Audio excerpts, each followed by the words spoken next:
We travel now to the Roosevelt estate in Hyde Park, very near where we saw the Vanderbilt mansion. Springwood was the family home when Franklin Delano Roosevelt was born in 1882. It remained his lifelong home.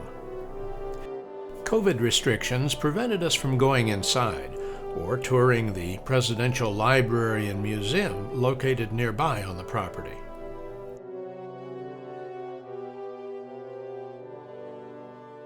The estate was expanded to cover almost 1,500 acres, and 1 million trees were planted.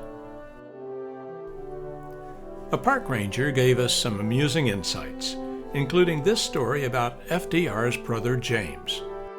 And this is where Mr. James and his first family of Rebecca Howell and his wife and their son James Roosevelt would live. Yes, you heard me right. The child's name was James Roosevelt. He didn't want an Isaac III, but he didn't want a Junior instead, so Roosevelt. As we wandered around, we saw the coach house and stables.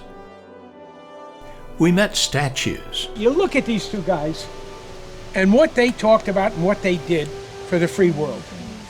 You know, just incredible.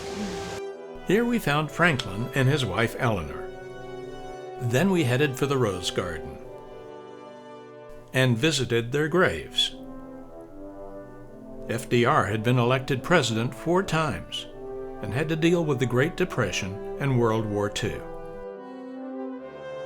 Once we crossed the Valkill, that's Dutch for Valley Stream, we found ourselves in the Eleanor Roosevelt National Historic Site. When Franklin was alive, this building was used for one of Eleanor's pet projects, a short-lived experiment that trained unemployed rural folk in traditional crafts. After Franklin died in 1945, Eleanor chose to make Valkill Cottage her home.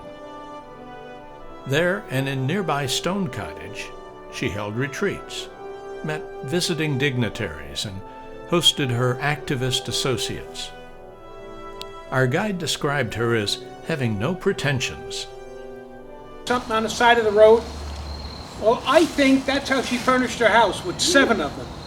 Because the fabric was all different from chair to chair. Okay. She didn't care. She didn't care who you were. You came and sat in that chair and talked to her. She was not concerned about anything else. Before Eleanor's death in 1962, she had written 27 books, 2,500 articles, and more than 550 columns.